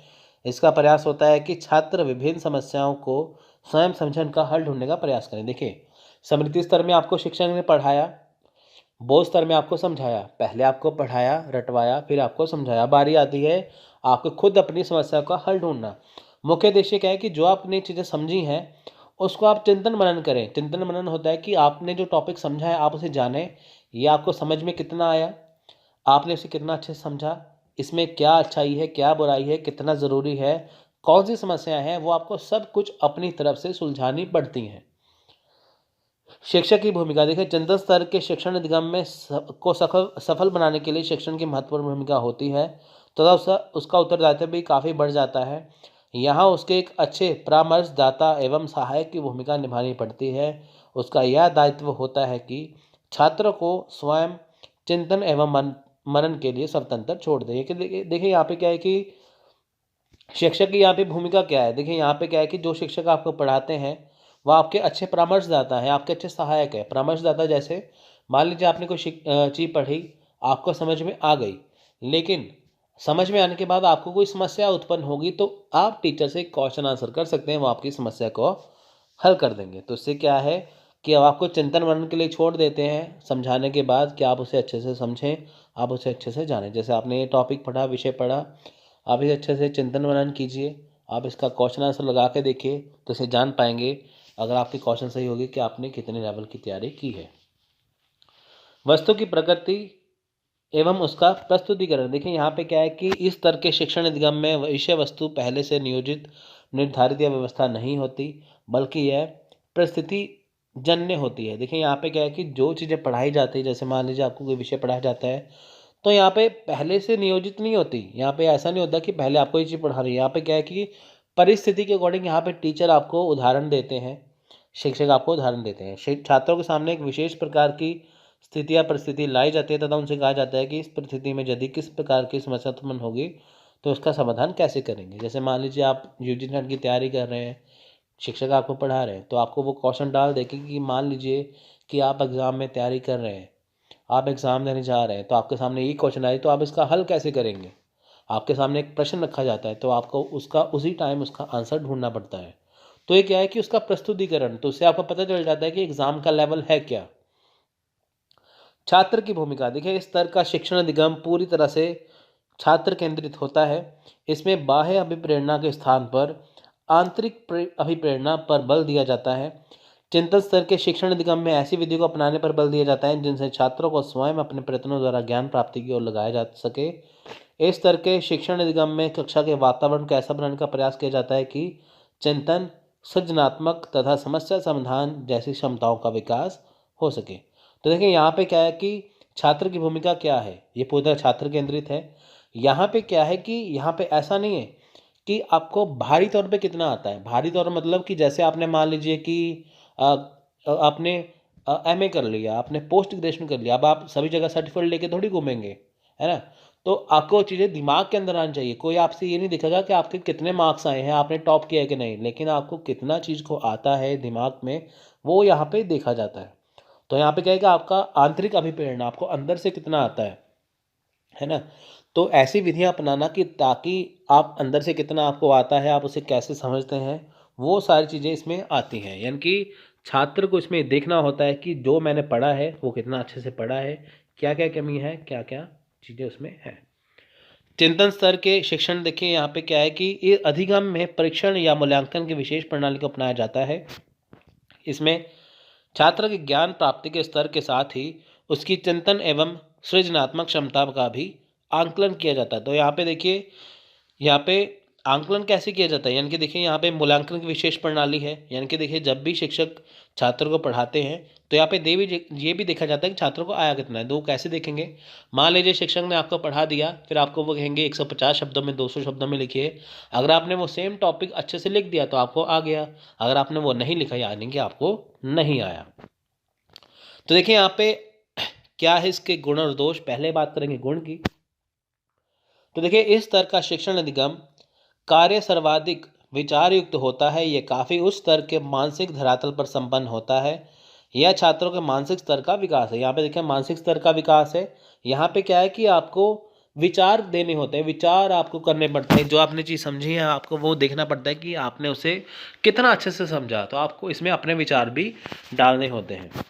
चिंतन स्तर का शिक्षण अधिगम के वातावरण को सरल, सजीव, सक्रिय तथा प्रेरणादायक बनाया जाता है। तो देखें यहाँ पे क्या है कि जो वातावरण वो सरल है, यानी कि जो आप चीज़ें पढ़ते हैं क्लास में, कक्षा में, वो बिल्कुल सरल हो, शोर शराबा ना हो, सजीव हो यानी कि सभी जीते जागते वहाँ पे हो, एक्टिव हो, सक्रिय हो, ठीक है, प्रेरणादायक हो यानी कि जो भी आप चीज़ पढ़ते हैं, जैसे आप मान लीजिए ये टॉपिक पढ़ते हैं, अब अगर आपको देखिए आप ऐसे अच्छे से करेंगे तो डेफिनेटली एग्जाम में एक दो प्रश्न इसमें से आते हैं, तो आपको प्रेरणादायक होगा कि हाँ आप इसे अच्छे से कर सकते हैं। अगर एग्जाम में क्वेश्चन आ जाए तो आप लेवल ऑफ टीचिंग का कोई भी क्वेश्चन आसानी से हल कर सकते हैं। चिंतन स्तर का शिक्षण अधिगम छात्रों में ज्ञान संबंधी गहन सूझबूझ विकसित करने, समस्या समाधान की योग्यता विकसित करने तथा स्वयं के प्रयत्नों द्वारा परिस्थितिजन्य समस्याओं के हल की क्षमता का विकास करता है। देखिए यहाँ पे क्या है कि गहन सूझबूझ विकसित करना है, इनकी छात्रों में गहन सूझबूझ यानी कि जो भी विषय उन्होंने पढ़ा कितना समझ में आया, कितनी उसमें समस्या आई, कितनी सारी चीज़ें उनको हल करनी पड़ी, ये सारी ही चीज़ें उनको यहाँ पे देखनी पड़ती है। चिंतन स्तर का शिक्षण अधिगम विद्यालय के सभी विषयों तथा सभी प्रकार के विषय वस्तुओं के लिए उपयोगी तथा उपयुक्त तथा उपयोगी सिद्ध हो सकता है। देखिए यहाँ पे विद्यालय में देखिए जितने भी विषय हैं, जितने भी विषय वस्तु हैं, वो आपके लिए उपयोगी है। जैसे मान लीजिए आपको मैथ्स नहीं आता, आपको उसमें ट्रिक्स बता दिया, आपको वो आ गया। हिस्ट्री नहीं आती, ट्रिक्स बता दिया, आ गई। सरल करके चीज़ें आपको यहाँ पे बता दी। अब दोस्त देखें यहाँ पे क्या है। पहला है, चूंकि चिंतन का शिक्षण अधिगम उच्च मानसिक धरातल के स्तर पर संपन्न होता है, अतः यह छोटे बालकों के लिए उपयुक्त होता है। देखो यहाँ पे क्या है कि मानसिक स्तर बहुत मतलब मानसिक के धरातल पर संपन्न होता है। इनकी देखें यहाँ पे क्या है कि जो भी आपको चीज़ समझाई जाती हैं वो आपको अच्छे से समझाई जाती है, तो ये छोटे बालकों के लिए है। इनकी जो आप चीज़ें समझते हैं वो उसे अच्छे से आप समझते हैं, ठीक है। जो आपका मानसिक धरातल है उसमें आपको देखना पड़ता है कि आपका लेवल कितना है, तो उस प्रकार के ये होता है। तो देखिए इस प्रकार इस तरह के शिक्षण अधिगम से शिक्षक के अतिरिक्त बोझ पड़ता है। इसका कारण यह है कि इसमें शिक्षक के शिक्षण के अपेक्षाएं काफ़ी बढ़ जाती हैं। वह छात्रों के ज्ञान प्रदान करने के साथ साथ कई अन्य प्रकार के उत्तरदायित्व का भी निर्वहन करता है। देखिए यहाँ पे क्या है कि शिक्षक के ऊपर अतिरिक्त बोझ पड़ता है। अतिरिक्त बोझ क्या है कि वो आपकी चीज़ों को आपको पढ़ाएंगे, पढ़ाने के साथ क्या है कि फिर आपसे वो उसका टेस्ट लेंगे, आपको जानेंगे कि आपने कितनी चीज़ें आई। वो आपसे देखिए, आपको मान लीजिए वो चीज़ अच्छे से समझा दें, तो उनको ये होता है कि जो उन्होंने पढ़ा है कि बच्चे उसे अच्छे से समझ पा रहे हैं कि नहीं। अपेक्षाएं देखिए काफ़ी बढ़ती हैं। अपेक्षाएं बढ़ने का मतलब क्या है, उनको ये होता है कि जो उन्होंने बच्चों को पढ़ाया है तो बच्चे ने उन्हें अच्छे से पढ़ा है कि नहीं। अगर नहीं पढ़ा है तो देखिए, मैं जैसे मान लीजिए आपको मैंने टॉपिक पढ़ाया, अगर आपको इसमें अच्छे से समझ में आया तो मैं मानूंगा कि मेरा जो पढ़ाना सफल हो गया। लेकिन अगर आप अच्छे से नहीं पढ़ेंगे तो इससे क्या होगा कि मुझे लगेगा कि हाँ मेरी मेहनत बेकार गई। तो ऐसा ही शिक्षक को लगता है। चिंतन स्तर का शिक्षण अधिगम सभी विषयों के अध्ययन के लिए उपयोगी सिद्ध नहीं हो सकता। इसका उपयोग केवल उन विषयों तक ही सीमित रहता है जिनमें समस्या समाधान विधि खोज तथा खोज विधि द्वारा ज्ञान प्राप्त करना संभव है। देखिए जैसे साइंस है, विज्ञान, और गणित है यानी कि मैथ्स। तो देखिए यहाँ पे क्या है कि इसका प्रयोग सिर्फ वहाँ हर विषय पे ये लागू नहीं हो सकता। जैसे मान लीजिए कि आपने मैथ्स के क्वेश्चन सॉल्व कर लिया, आपने अच्छे से फॉर्मूला लगा के विज्ञान का सॉल्व कर लिया, लेकिन अब देखिए आप उसे फॉर्मूले को करेंगे, लेकिन ऐसा नहीं कि सभी जगह पे ये लागू होगा। बहुत सारे विषय ऐसे हैं जिस पे लागू नहीं होता है ना, तो वो चीज़ें आपको करनी पड़ती हैं। चिंतन स्तर के शिक्षण अधिगम में छात्रों को अपने ढंग से ज्ञान अर्जित करने एवं आगे बढ़ने की पूरी स्वतंत्रता होती है, जिससे वे उनका उचित लाभ उठा सकते और अपने लक्ष्य से भटक सकते हैं। देखिए यहाँ पे क्या है कि वो अपने ढंग से ज्ञान अर्जित करते हैं। जैसे मान लीजिए बुक में कुछ और लिखा है, छात्रों ने समझा, लेकिन उन्होंने अपनी लैंग्वेज में लिखा। जब वो एग्ज़ाम देने गए अपनी लैंग्वेज से लिखा तो वहाँ पे उनके क्वेश्चन गलत हो गए, आंसर गलत हो गए। तो वो अपने लक्ष्य से भटकेंगे। जैसे आपने आईएएस बनना है, टीचर बनना है, अगर आप देखिए अपनी तरफ से ही सब कुछ लिखते जाएंगे, बुक्स को फॉलो नहीं करेंगे, टीचर की बातों को फॉलो नहीं करेंगे, तो आप अपने लक्ष्य की प्राप्ति नहीं कर सकते। तो देखिए यहाँ पे सुझाव क्या है, चिंतन स्तर के शिक्षण के लिए सुझाव देखें। चिंतन स्तर में शिक्षक अपने छात्रों में चिंतन, तर्क तथा कल्पना शक्ति को बढ़ाता है, ताकि छात्र दोनों के माध्यम से अपनी समस्या का समाधान कर सके। देखिए यहाँ पे क्या है कि छात्रों में चिंतन तर्क यानी कि कल्पना, छात्र ये समझें कि क्या सही है क्या गलत है, वो तर्क ले सकें, वो कल्पना कर सकें, कि ताकि जो चीज़ उन्होंने समझी है वो उसे आसानी से समझते हैं, और क्या उसमें सही गलत है, क्या उन्होंने अच्छे से समझा है, ये उनको देखना है। चिंतन स्तर पर शिक्षण समस्या केंद्रित होता है। देखिए यहाँ पे क्या है कि समस्या केंद्रित क्या है कि अगर मान लीजिए कि शिक्षक ने जो बच्चों को पढ़ाया बच्चों को समझ में नहीं आया, तो वो अपनी तरह से समस्या को सुलझाते तो हैं, लेकिन साथ में शिक्षक की भी मदद ले सके, ये भी होना चाहिए।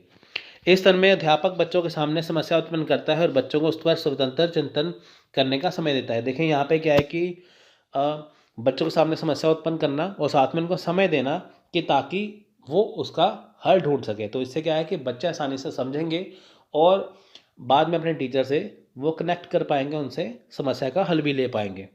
इस तरह के शिक्षण में विद्यार्थी अपने शिक्षण की खूब आलोचना कर सकते हैं, शिक्षक की आलोचना कर सकते हैं। देखिए यहाँ पे क्या है कि सुझाव, देखिए सुझाव में हम देखेंगे कि जैसे मान लीजिए शिक्षण में विद्यार्थियों ने अच्छे से समझा, शिक्षक ने अपनी तरफ से बहुत अच्छे से समझाया, लेकिन बच्चों को समझ में नहीं आया, क्लास में सिर्फ किसी बच्चों को समझ नहीं आया, तो यहाँ पे आलोचना कर सकते हैं किसमें, ऋणात्मक यानी कि पॉजिटिव वे में, कि उनका पढ़ाने का ढंग अच्छा नहीं लगा, उनको फिर से पढ़ाना चाहिए। तो यहाँ पे क्या करेंगे, शिक्षक का ड्यूटी बनता है, शिक्षक का यह फर्ज बनता है कि वो बच्चों को फिर से पढ़ाएं।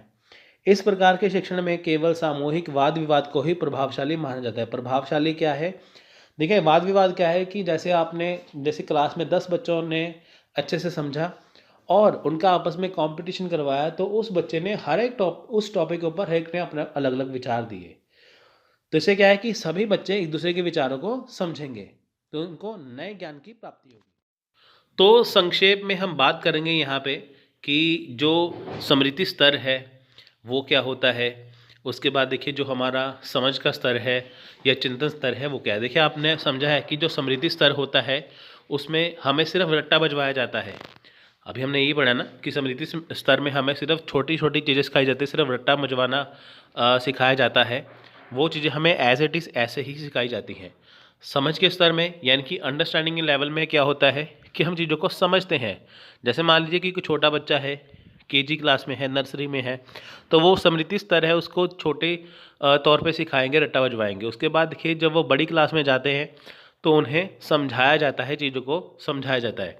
तो साथ में जो चिंतन स्तर होता है उसमें क्या होता है कि आप चीज़ों को गहराई से समझते हैं और आप अपने तरीके से चीज़ें भी ऐड करते हैं, है ना। तो अभी आप क्या है, अभी आप चिंतन स्तर पे है, आपने जो चीज़ पढ़ ली है उसमें आप देखेंगे कि क्या चीज़ कमी रह गई है, क्या होना चाहिए क्या नहीं होना चाहिए, सब कुछ उसमें ऐड होता है। तो स्मृति स्तर रटा, उसके बाद देखिए जो समझ स्तर अंडरस्टैंडिंग लेवल, समझना, चिंतन में क्या है, गहराई से चीज़ को समझना होता है। तो ये था आज का लेक्चर, आई होप आपको समझ में आया होगा। सो मिलते हैं अगली वीडियो में, तब तक के लिए जय Hind and thanks for watching.